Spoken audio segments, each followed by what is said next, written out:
Hello, I'm Rocío López with the latest on this Thursday.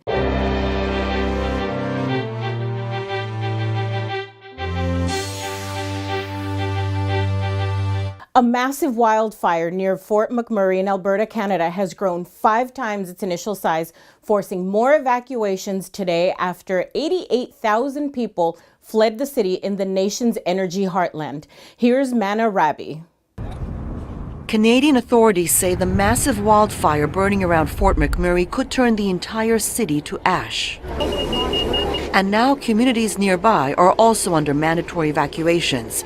Residents of Anzac, Gregoire, and Lake Estates grabbing their possessions and leaving their homes, unsure what's next.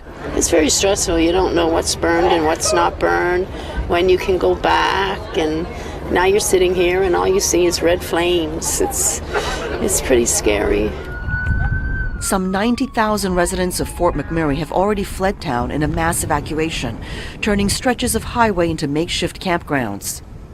The uncontrolled fire has ravaged over 18,000 acres, or 7,500 hectares, burning down 1,600 structures and now threatens the area's airport. The province has declared a state of emergency for what's shaping up to be Canada's costliest natural disaster.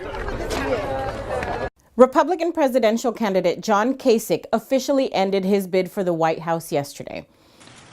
And as I suspend my campaign today, while in Brazil, Minister of the Federal Supreme Court Teori Zavascki suspended Speaker of the Lower House Eduardo Cunha.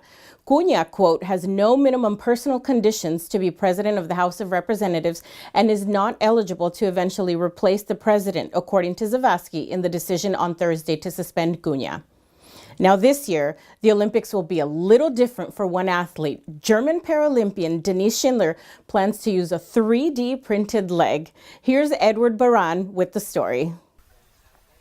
German Paralympic cyclist Denise Schindler is training hard for Rio.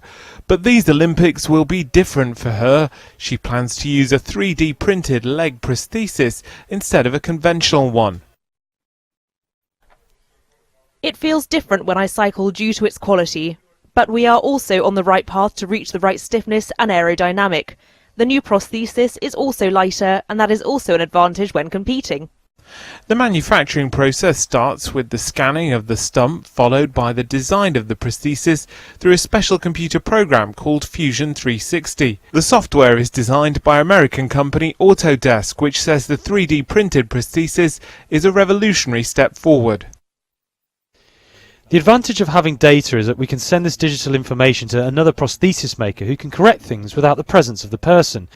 When it's ready, it can be printed relatively easily everywhere in the world with a 3D printer.